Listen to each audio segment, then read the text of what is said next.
I'm Marin Fields, 31, a freelance bookbinder and the quiet niece in our family. The reception hall smelled like lukewarm ham and too many rose-scented candles. My shoes stuck faintly to the linoleum as I crossed toward the gift table, arms wrapped tightly around a worn leather folio I'd restored by hand.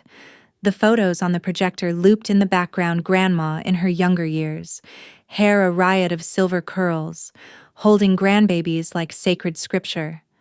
I wasn't in any of them. The air was thick with polite laughter, glass clinks, and the soft scrape of forks on porcelain. Aunt Diane was standing near the cake table, red lace sleeves flared like gills, sipping from a wine glass while scanning the crowd. I waved. She didn't wave back. "Excuse me," I said, clearing my throat as I approached the gift table. I spotted the designated memory box white wood, painted with lilacs, the words, "Letters to Grandma," written in metallic cursive. It was nearly full. Fat envelopes tied with baby blue ribbon, some glittering with stickers or pressed flowers. I reached into my tote and pulled out the folio 3 years' worth of letters, handwritten, weekly, sealed with wax and tucked gently into vellum envelopes I had embossed myself. I opened the box lid carefully, but before I could place mine inside, a hand slammed the top shut. "Sorry," said my cousin's wife, Cassie. "The family already sorted everything. We're only accepting the ones that were in the group chat. You know, coordinated." "I've been writing her for 3 years," I said quietly. "Every week." Cassie glanced down at my folio like it was a bundle of laundry. "That's sweet. But this part's for family, not outside submissions." I froze. The blood left my face so fast my ears buzzed. "I am family," I said. She gave me that tight-lipped smile people save for charity drives and awkward elevator rides. "Of course you are. But it's already organized. You understand?" "Right." I nodded. "Because what else do you do when the rejection is practiced, gentle, and surgical?" I took my folio and walked slowly toward the far edge of the hall, behind the buffet line, where the scent of overcooked broccoli met bleach. I sat on a stack of plastic chair covers, out of sight. My hands trembled. If you've ever been treated like the ghost at your own family's gathering, leave a comment or tell me where you're watching from. Like or subscribe if family politics ever made you feel erased too. I sat there for maybe 10 minutes, eyes locked on the floor tiles, trying to decide if I should leave. That's when I heard the door open. A hush spread across the room like a spilled drink. I peeked around the corner. In walked Reverend Collins, Grandma's pastor. He was holding a letter in one hand, worn and stained, and in the other, a stack of paper. My paper. "Excuse me," he said into the microphone, clearing his throat. "Before we continue with the slideshow, there's something I've been asked to read. From Edna Fields. To her granddaughter." All the chatter stopped. The crowd turned toward him, toward me, because he pointed directly at me, and said, "To Marin." The room fell silent, and I felt the weight shift. Everyone was looking at me now, not with dismissal, but with something else. Something like guilt, or awe, or both. I stood, and for the first time that day, I was seen. I didn't move at first. I just stood there, back against the plastic-wrapped chairs, hands still clutching the folio like a shield. The silence stretched, thick and uncomfortable. Then someone in the crowd cleared their throat. Another shifted in their seat.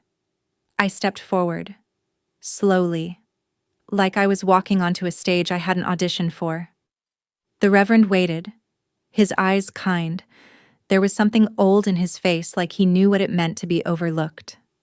He nodded toward me gently. "She asked me to keep these," he said, raising the folio now in his hand, said they were the most honest words she'd received in years. My shoes felt too loud on the linoleum as I crossed the floor. The tables blurred as I passed cousins, uncles, people who hadn't spoken to me since Christmas 3 years ago. Their eyes darted away or froze mid-blink. Aunt Diane didn't even try to hide her surprise. Her red wine glass wobbled in her hand. When I reached the podium, the Reverend stepped aside. I took the letter he held out. It was old. My handwriting was on the envelope, but the ink was smudged in places I hadn't seen before, probably from her fingers, probably from tears. The microphone squeaked a little. I adjusted it. She wrote this. I said, voice small, on a Monday afternoon, 3 weeks before she passed. No one moved. Not even Cassie. Especially not Cassie. I unfolded the letter.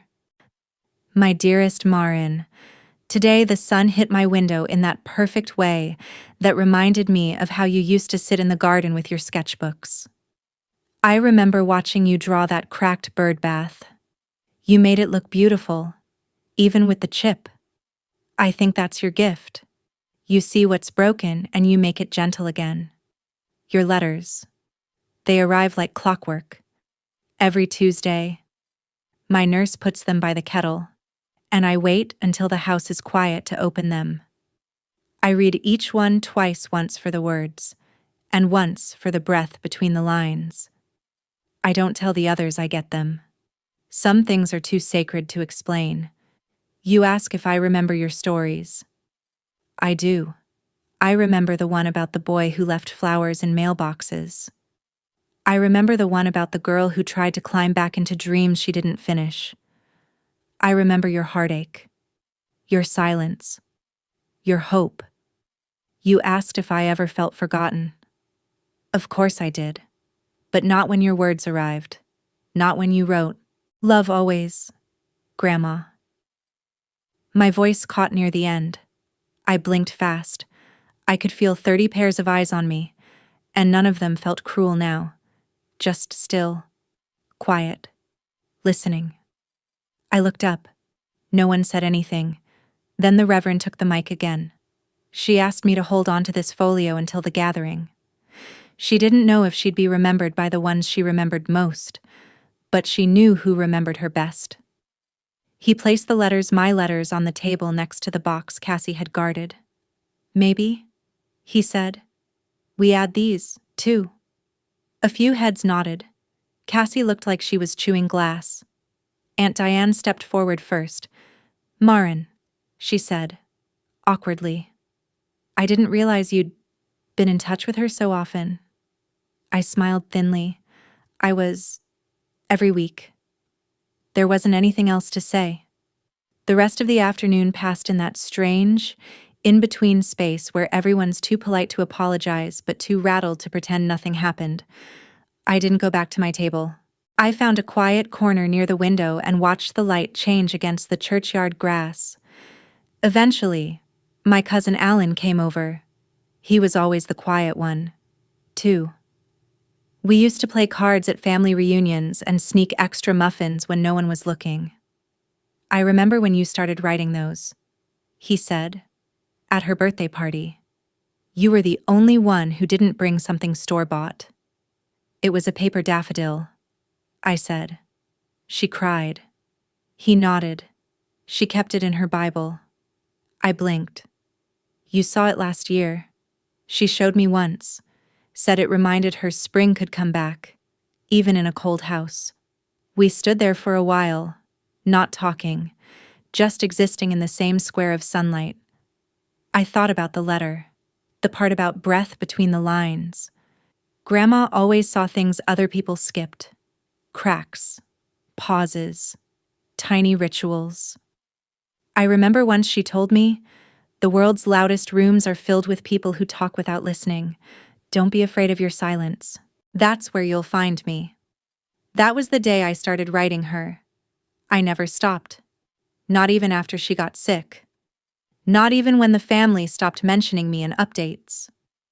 By the time the reception ended, I had 2 muffins and a napkin and the folio safely zipped in my bag again. The box of letters had been moved this time to the front of the hall, near the flowers. Mine sat right on top. Cassie didn't say goodbye. Aunt Diane gave me an awkward shoulder pat. Alan walked me to my car. "I'm sorry they made you feel invisible," he said. "You weren't. She saw you." I nodded, but didn't reply.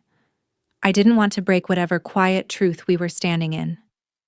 When I got in the car, I didn't drive right away. I opened the glove compartment, pulled out one of my old notebooks, and flipped to a blank page.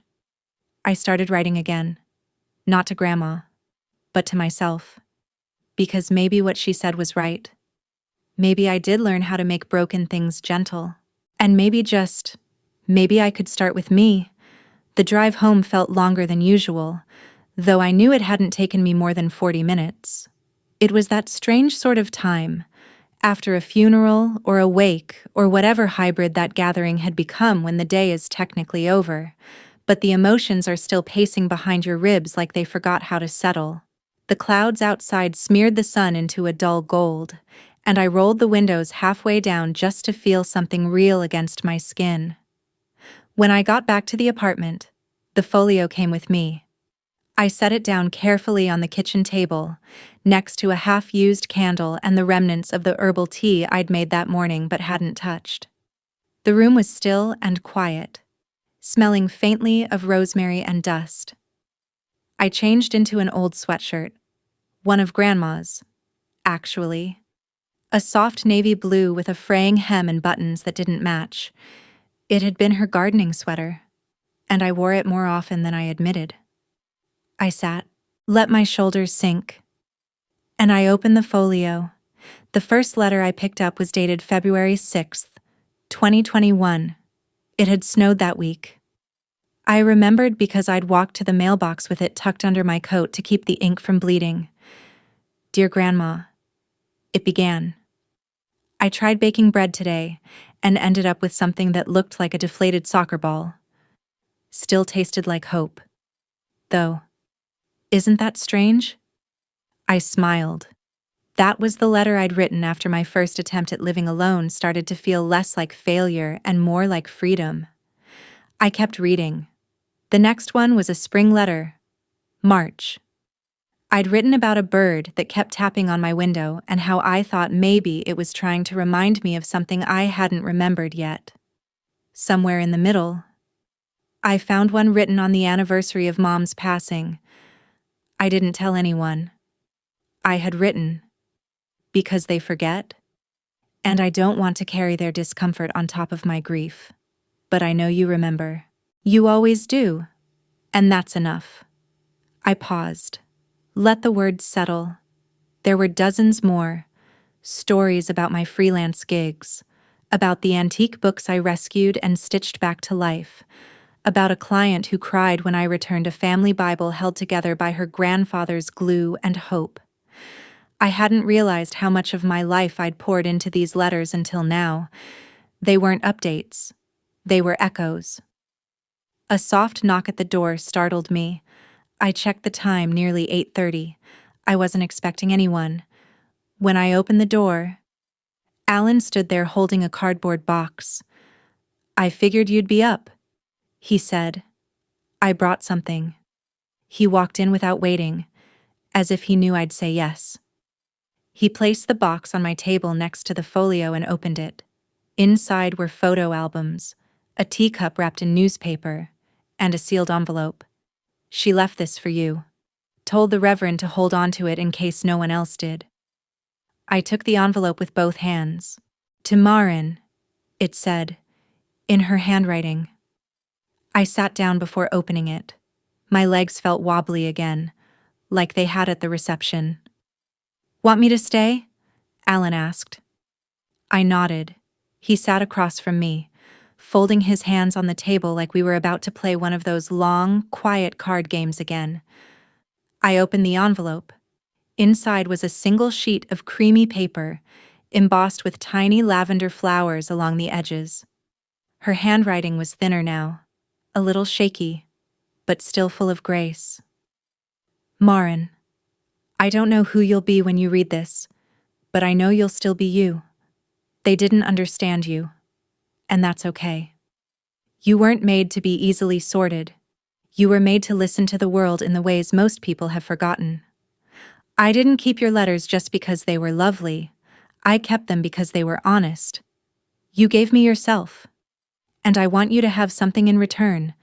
In the bottom of this box, there's a book. Not just any book. It was mine. My first journal. I was 16 when I started it. And I stopped when I became someone else's mother and forgot how to be just Edna. I think it's time it found someone who understands words the way you do. Love you always. Grandma.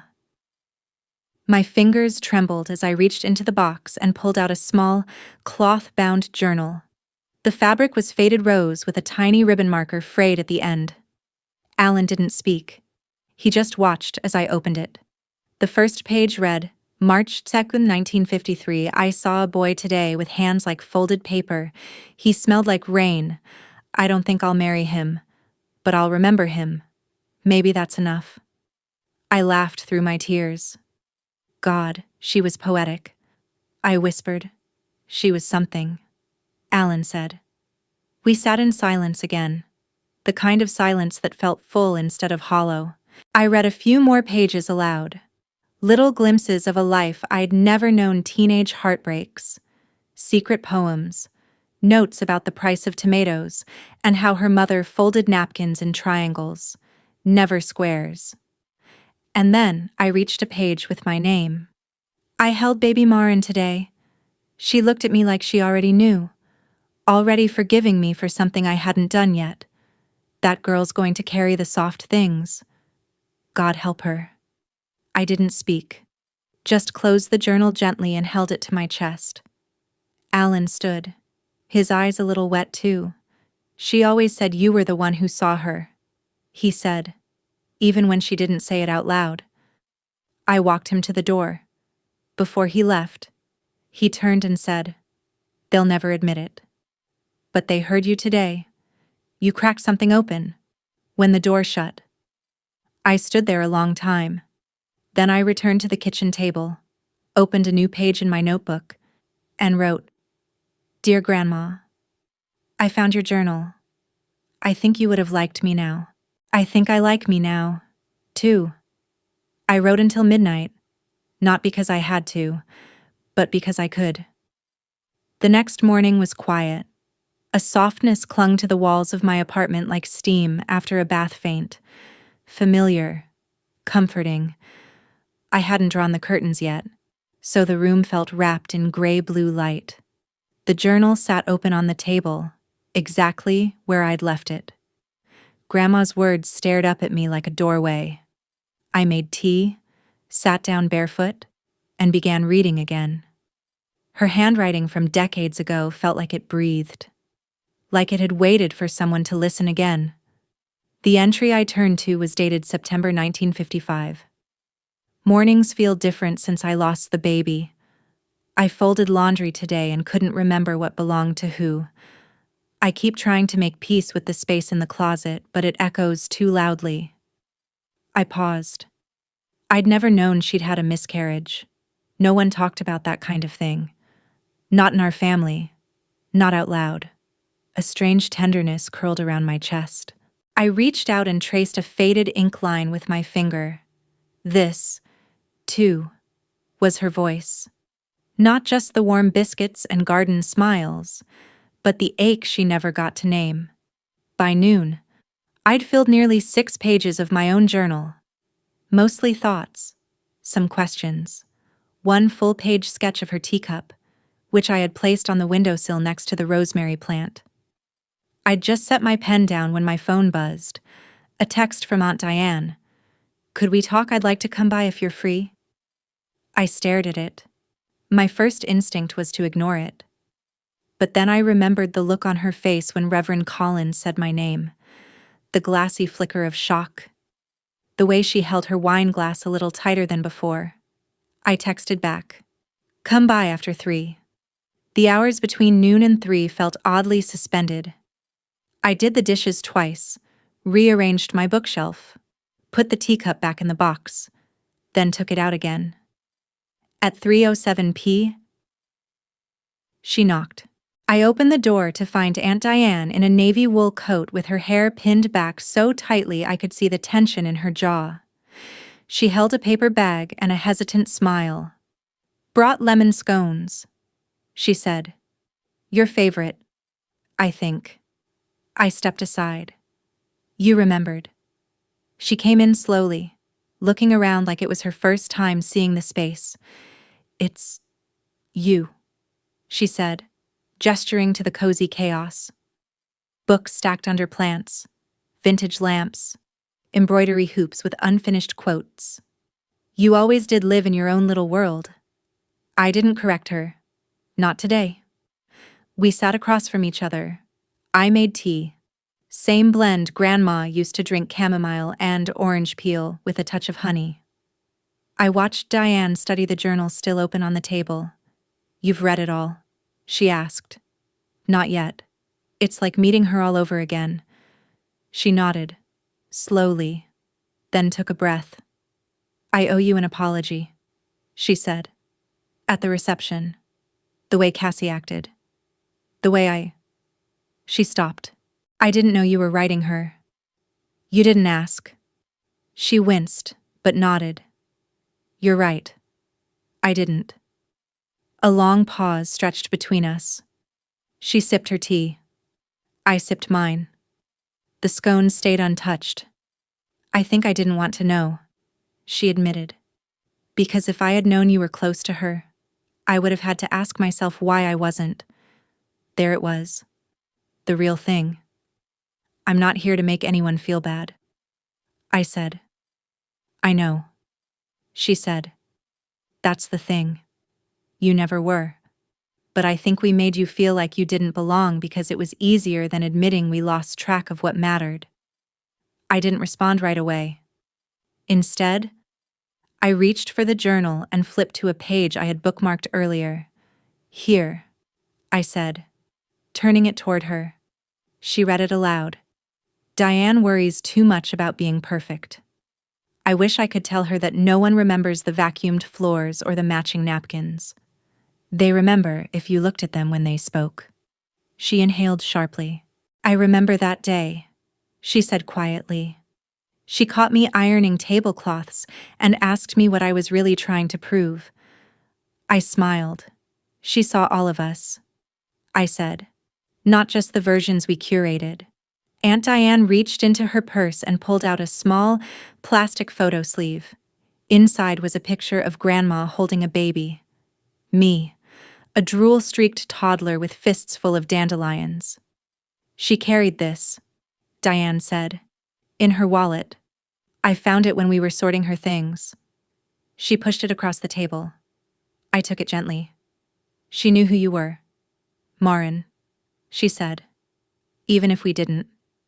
Silence again, this time softer. "I'd like to read more of the letters," she added. "If you'd let me." I nodded. "Start wherever you want." We sat side by side and read through 3 together. She cried on the second one, the one I wrote about missing Sunday dinners, because I never felt like anyone noticed if I was there or not. "I noticed," she whispered. "I just didn't know how to say it back then." Later, after she left, I found her empty teacup still sitting on the windowsill, right beside Grandma's. Something about that image felt full. I wrote another letter that night. Not addressed to anyone, just written. Words came easier now.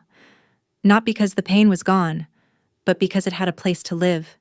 In the journal, in the house, in me. I thought about how many things Grandma had carried that no one else knew.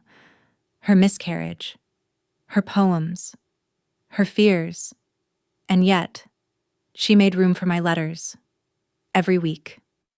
Maybe love is like that, quietly keeping the weight of others until they're ready to carry it themselves. Maybe that's what I was doing now, carrying pieces of her until they stopped hurting and became soft again, like memory, like morning light on a worn teacup. 2 days later, I got a phone call I didn't expect. It was from my cousin Jeremy, Diane's oldest son. We hadn't spoken in almost 4 years. The last real memory I had of him was at Grandma's 80th, when he said I was brave for not wearing makeup in the family photo. He meant it as a compliment. I left early. "Hey, Marin," he said, his voice cautious but chipper, like someone testing ice. I talked to Mom. She said you have some of Grandma's things I do." I said, "Her letters, her journal." A pause. "She mentioned the journal." He said, "Would it be weird if I came by and saw it sometime?" I didn't know what to say. Part of me wanted to say no. Part of me wondered if this was another family performance, come see the Museum of the Forgotten Niece. But something in his voice wasn't performative. It was hesitant. "Sure," I said. "I'll be here around 6. When he arrived, he brought his youngest daughter, Sadie. She was 7 and carried a spiral notebook covered in unicorn stickers. The second she walked into the apartment, she made a beeline for my embroidery hoops on the wall. "Did you make those?" she asked, wide-eyed. "I did," I said. "They look like Grandma's backyard." That sentence hit me sideways. She used to let me pick dandelions and tell her secrets, Sadie said proudly. Jeremy laughed nervously. She never let me do that. We sat down together, and I showed them the journal. Sadie flipped through a few pages and stopped at a doodle Grandma had drawn of a cat next to a grocery list. "She was funny," Sadie said. "Yeah," I whispered. "She really was." Jeremy was quieter. He read slowly, 1 page at a time, mouth slightly open like the words took more air than expected. Then he paused, held up a page. "This one," he said. "She's talking about me." I leaned over. The entry was from 1998. Jeremy ran through the sprinkler today and called it a dragon's breath. I envy that kind of imagination. I hope he keeps it. I hope no one ever tells him to shrink. He blinked fast. I didn't say anything. I knew the feeling. After a while, Jeremy looked up. "Can I show this to Dad?" "Of course," I said. "And maybe..." He hesitated. "Maybe we could make copies," I was thinking. "If we printed the letters and some of the journal pages, we could put together a little memory book." I tilted my head. "A memory book?" "Yeah. Like, for the younger cousins. For Sadie. So she knows who Grandma really was." Something about the word "we" melted something frozen in me. "I can design it," I offered. "Bind it too. Leather, if you want. Like the folio." His face lit up. Seriously. Sadie, who had been drawing the whole time, held up a page. She'd sketched a tiny garden with a bench and a big smiling sun. "This is where Grandma sits now," she said. "And she reads all your letters." I swallowed hard. "That's beautiful," I said. "Can we put that in the book?" She nodded solemnly. "But only if it's the first page." "Deal." After they left, I sat on the floor with the journal and laid out some of the letters around me. I arranged them chronologically, creating a map of sorts: my words, her responses, journal entries in between, a conversation across time. I thought about Sadie's drawing, a garden bench, a sun that smiled, letters floating like petals. Maybe grief doesn't need to be buried. Maybe it needs to be stitched. The next day, I started designing the book. I chose parchment-style pages and a soft brown leather cover. I wanted it to feel worn, lived in. I scanned every letter, every journal page, even the tea stains and ink smudges. I added Sadie's drawing to the front, just like she asked, below it, in gold foil. I stamped the title "The Quiet Garden Letters to Grandma." Word spread quickly. By the end of the week, 3 other cousins had texted. 2 aunts emailed. Alan dropped off a box of old birthday cards Grandma had written him as a child. "We could add these," he said. "She wrote rhymes in them. She said it made the cake taste better." I laughed. She used to write limericks on my lunch napkins. The project became a kind of quiet revolution. Not everyone joined in, of course. Cassie stayed silent. A few uncles rolled their eyes at the scrapbook thing, but others leaned in. Diane sent recipes in Grandma's handwriting. Jeremy recorded an audio reading of the journal for Sadie's bedtime. Even Reverend Collins contributed a scanned image of Grandma's favorite psalm, with a handwritten note in the margin. "Marin reads this better than I ever could." I cried when I read that.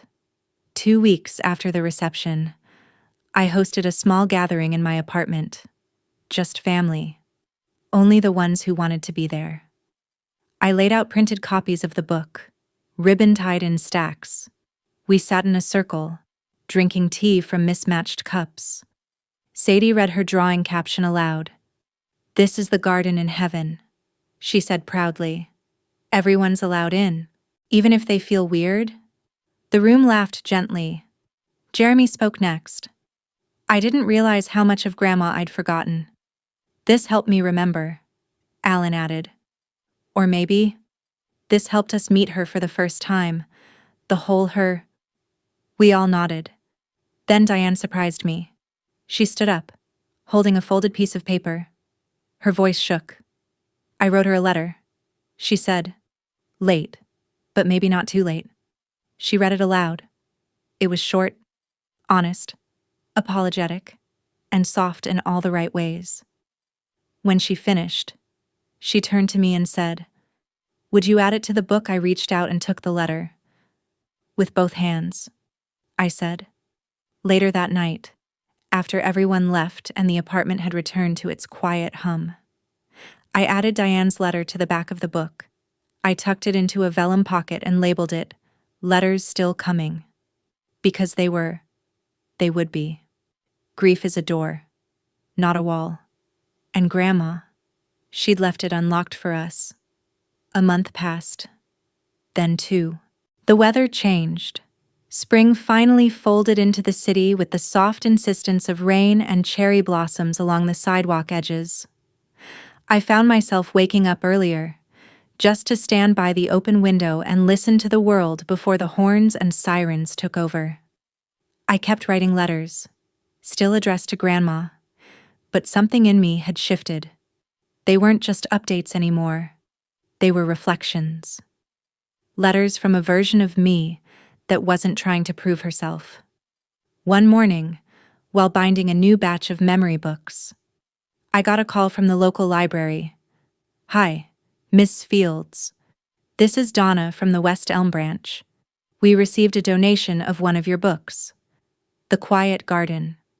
It came anonymously, but we were wondering if you'd be willing to speak at our community night about it." I blinked. "Someone donated the book?" "Yes," she said warmly. "And we've had a few patrons ask if we'll be getting more copies." It really struck a chord. My throat tightened. "I'd be honored," I said. We set the date for 2 weeks out. They put up a little poster, my name in thin serif font, below an image of Sadie's garden drawing.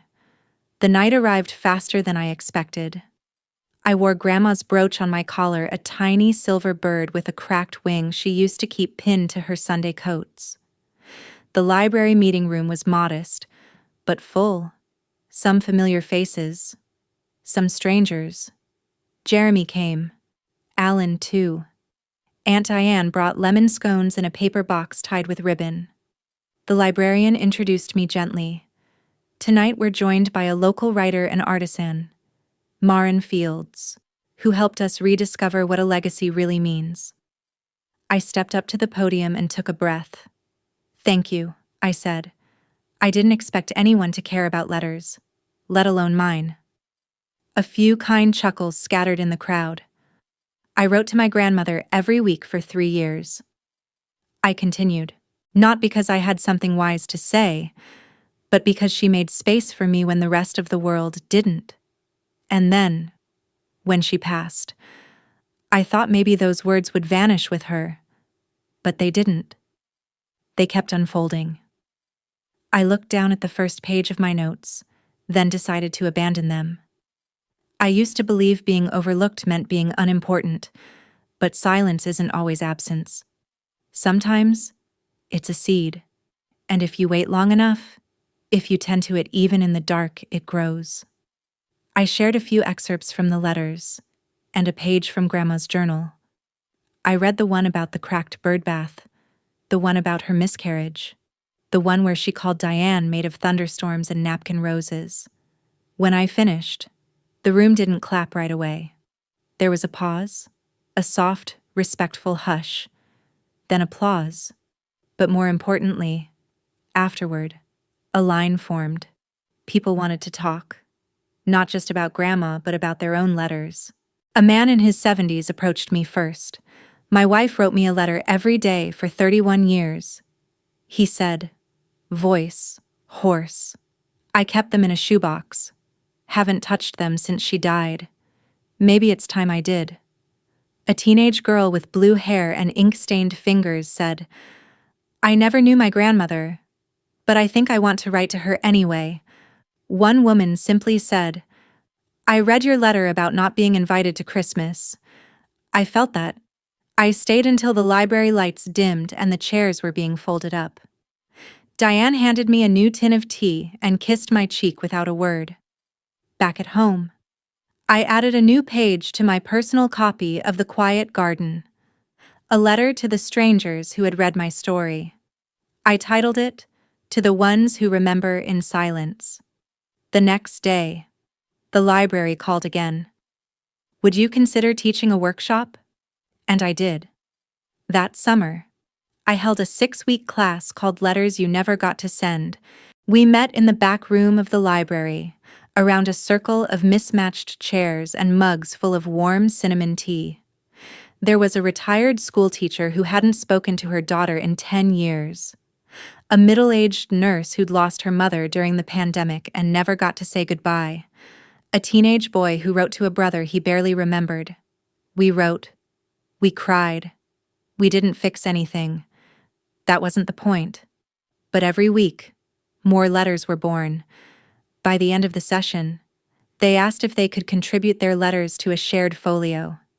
I bound it in soft gray linen and gold thread. We titled it, Still Speaking.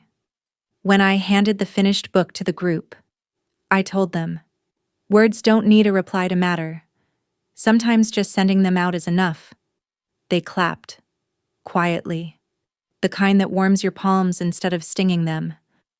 After the workshop ended, I walked home under a sky full of bruised purple clouds.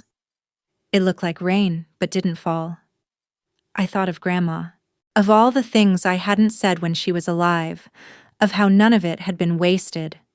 That night, I lit a candle and placed the original folio, the very one Cassie had tried to keep from the memory box, on my altar shelf.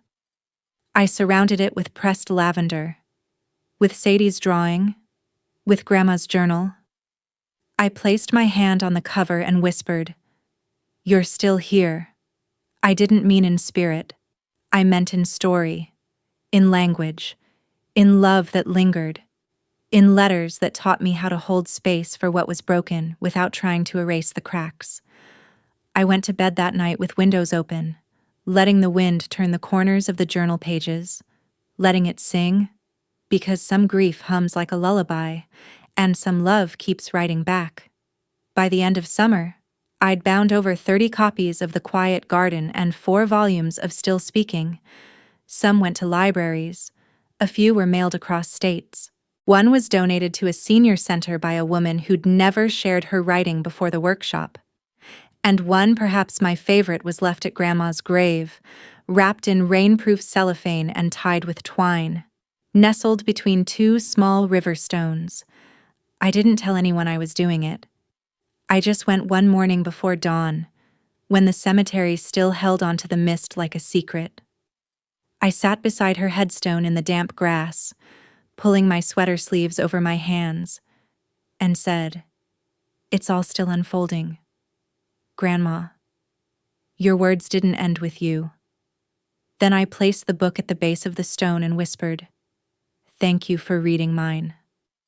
As I stood up, I noticed something tucked behind the stone, an envelope. My name was written on it in handwriting I didn't recognize. I hesitated before opening it. Inside was a single sheet of paper. Typed. No signature. I didn't know you were writing her. I didn't want to know. That was my fault. It wasn't signed, but I didn't need a name. Cassie. It wasn't an apology exactly, but it was something, a beginning, or maybe an end. I folded the letter and tucked it into my coat pocket. I wouldn't respond. There was nothing left to say, but I appreciated the silence it came wrapped in. Back at home. The project slowed. Autumn crept in with its rituals: warm bread, layered socks, the first hint of frost. The light changed. My routine softened. I began working on a new binding, a personal one. I called it Unsent. It was a collection of letters I'd written and never mailed to my mother, to myself, to people I loved once, and lost without explanation. The idea came quietly, while washing dishes. I was thinking about Grandma's journal, how she'd written without knowing who would read it. Maybe that was the bravest thing of all. I bound Unsent in deep green leather with a pale ribbon bookmark that trailed like a vine. Each copy would be blank inside except for a single question printed on the first page. Who do you miss? But can't speak to the rest would belong to the reader. I launched it quietly. No fanfare, no ads, just a line on my website. A journal for your silence. Fill it with the words you still carry. Within a week, I sold out. Emails followed. I haven't written to my sister in 20 years. I filled 10 pages in one night. My dad died before I could tell him I forgave him. This helped. I didn't realize how many voices I'd stored in my ribs until I gave them paper. It was humbling, strange, intimate. I replied to every message. Thank you for sharing. Thank you for trusting the page. Thank you for remembering. One day, I got a package in the mail with no return address. Inside was a journal, unsent, completely filled. On the last page was a note: I didn't plan to send this back. But now that it's full, I don't need it anymore. Maybe someone else does. I sat with it for hours. Eventually, I emailed Donna at the library and asked if we could start a donation shelf, a place where people could leave finished journals, to be read by strangers who might need them more. We called it the Echo Shelf. The idea caught on faster than we expected. By winter, there were 5 journals on the shelf, then 10. Then people began mailing them from other cities. I opened one and found a letter addressed simply to the one who's still waiting. Another said, "If you feel what I felt, just know you're not the only one who made it through."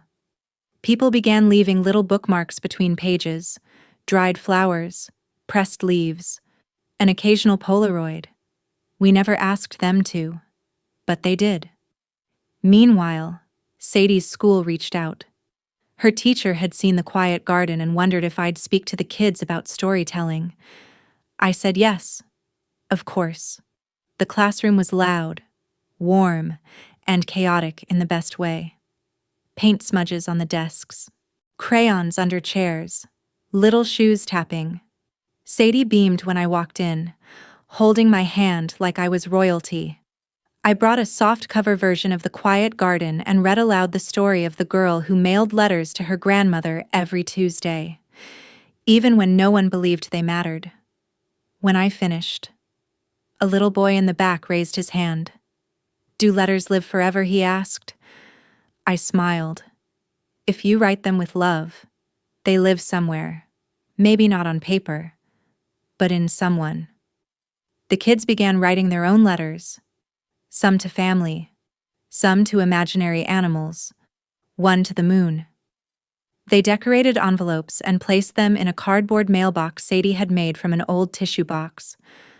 On the side, she'd written in pink marker, "For anyone who needs a letter." That night, I cried again. The good kind, the quiet kind, the kind that doesn't sting, it just opens. Later, I called Diane. We hadn't spoken in a while, but she picked up immediately. I was just thinking about her, she said. I know, I replied. Me too. She'd be proud of you. She'd be proud of all of us, I said, even the ones still learning how to say sorry. We talked for an hour. No sharp edges, no awkward pauses, just warmth. Before we hung up, she said, by the way, Jeremy's thinking of starting a podcast about family memory. He wants to read some of the letters. I laughed. He always did have a radio voice. You'll join him. Right, maybe, I said, when the words are ready. That night, I sat by the window and watched snow begin to fall. I opened my notebook and wrote, Dear Grandma, the garden's grown bigger than we ever imagined. People keep planting their stories here. I don't always understand how, but the ground keeps making room. And somehow, your voice is still the softest thing I know. Love, Marin. I closed the journal, not with finality, but with peace. The kind that doesn't need an answer, only quiet and time. Winter deepened. The days grew short, the light faint and silvery through the windows of my apartment. The radiator ticked at night like a slow clock, and I often stayed up past midnight, stitching the edges of blank journals or sorting the growing box of letters people had mailed to the echo shelf. The project had taken on a life of its own. Some days I received 3 or 4 packages at once, carefully wrapped notebooks, sealed envelopes labeled for anyone who misses someone, and even voice recordings from people who couldn't write, but wanted to be heard. I cataloged each one gently, placing them into folios, stacking them by theme: forgiveness, loss, silence, gratitude, regret. They felt like chapters in a shared human story no one was telling out loud. I'd become something I never meant to be, a keeper of unsent words. And in a way, it was healing me too. One evening, while closing up the library's community room after a quiet reading circle, Donna pulled me aside. We've had a request, she said, her voice soft. From the State Archive. They want to add the quiet garden to their permanent collection. I stared at her. What, they're starting a new initiative documenting contemporary family voices. They think your book speaks to something deeper, something lasting. I swallowed. My throat felt dry, but I'm not. I stopped myself. I mean, it's just letters. Family letters. Donna smiled gently. It's not just letters, Marin. It's the echoes of someone who refused to disappear. I sat with the idea for a few days. The archive. A permanent place. A space where Grandma's words and mine might survive longer than the small circle of people who knew us. I imagined strangers running their hands over the leather spine, reading about the cracked bird bath, the miscarriage, the drawing Sadie made, the lemon scones. The way I used to feel invisible and slowly, unsteadily became someone people saw. And then I thought about Grandma, how she used to say, the truth doesn't need a stage, it just needs a place to rest. I emailed the archive and said yes. They responded within hours, asking for the original folio. I told them I'd make a replica. The original stayed with me. Some things aren't meant to be given away. The replica took a week. I matched the vellum, the thread, even the faint water stain on the bottom corner of one page. As I stitched the last section, I felt something I hadn't felt since the day of the memorial. Closure. Not the tidy, clean kind, but the kind that breathes. When I brought the book to the archive, they greeted me with soft reverence. The woman who met me wore linen gloves. She turned the pages slowly, murmuring things like, "Oh, that's lovely, and so intimate, and you can feel her in the rhythm." I stood in the quiet, watching a stranger cradle the story I thought no one would ever hear. That night, I sat at my kitchen table again, this time with Sadie's latest drawing. She'd given it to me without a word during our last visit. It showed a big tree with letters as leaves and a bench beneath it. A small figure sat on the bench, alone, but smiling. I flipped it over. She'd written, "This is you," and she's in the leaves. It broke me in the gentlest way. A few days later, I got a call from a nursing home 2 towns over. A volunteer there had received one of our Echo Shelf journals passed along from the library and asked if I might consider doing a reading event for their residents. "I'm not a performer," I told the woman gently. "I just write." "They're not expecting a performance," she said. "They just want a voice." So I went. The room smelled of peppermint and polish, and the chairs had soft doilies on their arms. A dozen elders sat in a quiet semicircle, some in wheelchairs, some dozing lightly. A nurse brought me a glass of water and a small amp to clip on. I read from the journal. I chose letters about waiting. Letters about long winters and people who never came back. One about a yellow raincoat left behind. One about folding laundry for someone who'd been gone 10 years. One woman cried softly through the whole thing. Another smiled and closed her eyes. Afterward, a man with shaking hands leaned forward and asked, "Did she ever answer you?" I didn't hesitate. "She did. In her way." He nodded, satisfied. "That's enough." On the drive home, snow fell again. The quiet kind, large flakes that drifted like slow ash. I stopped by the cemetery again, as I often did now, and brushed snow from the base of Grandma's stone. The replica folio had earned her story a place in the archive, but this was still the place I felt her most. "I've been thinking," I whispered. "Maybe what we write is less about who reads it, and more about who we become while writing it." I let the snow fall into my hair, into my sleeves. I didn't brush it off. I just stood there and let the cold remind me I was alive. That week, I received a card in the mail from Cassie. Not an email, not a text, an actual card. A hand-drawn sketch of a lilac. Inside, it said I was wrong. "I'm sorry. I didn't know how much you carried. I'm learning to listen now. Thank you for writing when the rest of us were too afraid to. No return address. No need for one." I placed the card in the back of the quiet garden, behind Diane's letter. The section was growing, letters still coming.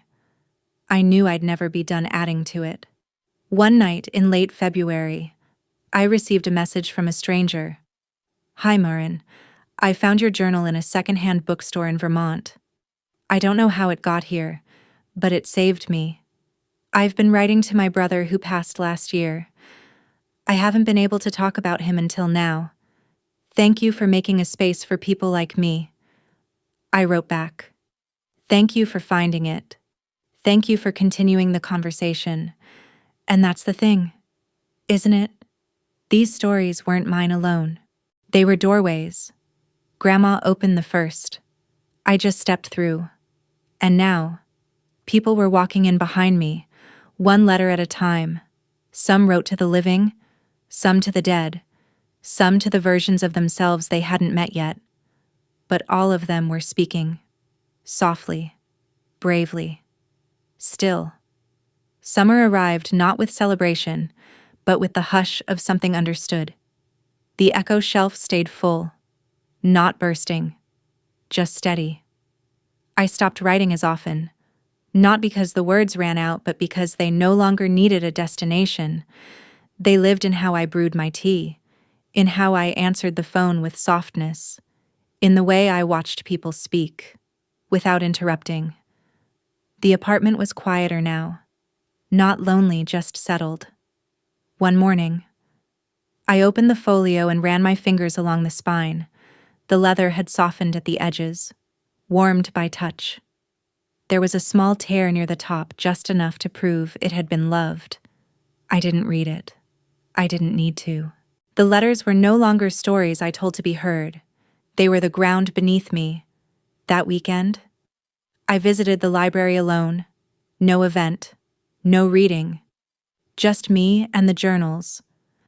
I pulled one down, blue linen, gold thread. Inside, someone had written, "I didn't know I was allowed to miss someone I never met, but I do. Every day. And I'm tired of pretending I don't." I didn't write back. I didn't underline. I just read it twice. Then I placed the book gently back and whispered, "You are."